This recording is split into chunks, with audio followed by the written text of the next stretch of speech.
Бітті, бар білетінім осы, шын сөзім. Айдаһардың таңдаулаңдарды қалай алдағанын айтпадыңыз ғой. Соны айтып берсеңіз. Айдаһар бәріне күн тоқырауы кейінге қалғанын айтып ант су ішті. Ал олардың кедергі жасамайтындан көз жеткізу үшін бәріне Мальдив аралдарына круиз алып берді. Мальдив аралдары.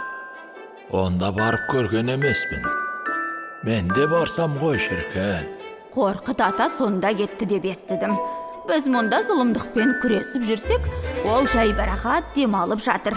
Айдаһар біраз шығындалған шығар. Қазір ол жаққа билет қымбат тұрады.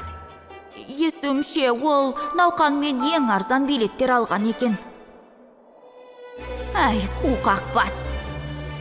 Қап қырсығай. Енді қайттық. Оларды дереу қайтару керек. Сол кезде Бес тәйтәйді көріңіздер. Сүйікті сериалыңызға жазылып, қоңырауды басыңыз. Жаңа бөлімдерді жіберіп алмау үшін.